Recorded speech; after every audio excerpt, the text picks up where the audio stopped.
বুধবার সকালে রাজধানীর গুলশানে বিএনপি চেয়ারপারসনের কার্যালয়ে দলের মহাসচিব মির্জা ফখরুল ইসলাম আলমগীরের সঙ্গে সাক্ষাৎ করে ক্ষুদ্র নৃগোষ্ঠীর প্রতিনিধি দল। সাক্ষাৎ শেষে বিএনপি মহাসচিব সাংবাদিকদের বলেন, অন্তর্বর্তী সরকারের দুর্বলতাকে নয় বরং তাদের সদিচ্ছাকে বড় করে দেখা উচিত। ফেব্রুয়ারিতে ভোটের বিষয়ে আশাবাদী মির্জা ফখরুল মনে করেন, নির্বাচন নিয়ে সঠিক পথে এগোচ্ছে অন্তর্বর্তী সরকার।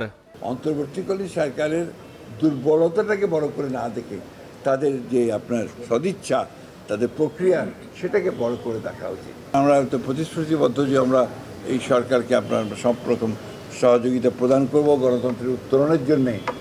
যা কিছুই করা দরকার আমরা সেই কাজগুলো আমরা করব। গণঅভ্যুত্থানের মধ্য দিয়ে যে পরিবর্তন নিয়ে আসা হয়েছে, ফ্যাসিস্ট আওয়ামী শক্তিকে যে পরাজিত করা হয়েছে, সেটা এই জুলাই আগস্ট মাসেই ওই শক্তির আবার উত্থানের একটা নমুনা দেখা মতো অবস্থা তৈরি হয়েছে। আমরা সবসময় যেটা চাইব যে অতি দ্রুত নির্বাচন করে নির্বাচনের মধ্য দিয়ে একটা রাজনৈতিক সরকার প্রতিষ্ঠা করা। রাজনৈতিক সরকার না থাকলে এই সমস্যাগুলো আরও বৃদ্ধি পায়। এদিন সকালে ময়মনসিংহে বিভাগীয় ব্যবসায়ী সম্মেলনে বিএনপির স্থায়ী কমিটির সদস্য আমির খসরু মাহমুদ চৌধুরী বলেন, আগামীতে বিএনপি সরকার গঠন করলে ব্যবসায়ীদের হাত ধরেই হবে দেশের উন্নয়ন।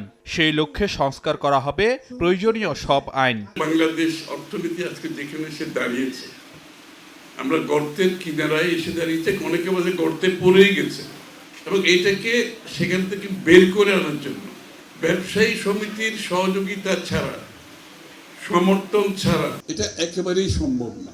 বিগত দিনে অর্থনীতি লুটেরাদের হাতে তুলে দেওয়া হয়েছিল বলেও মন্তব্য করেন আমির খসরু মাহমুদ চৌধুরী। অর্থনীতিতে গণতন্ত্র আনতে হবে। ফারুক ভিয়া, রবিন, সময় সংবাদ, ঢাকা।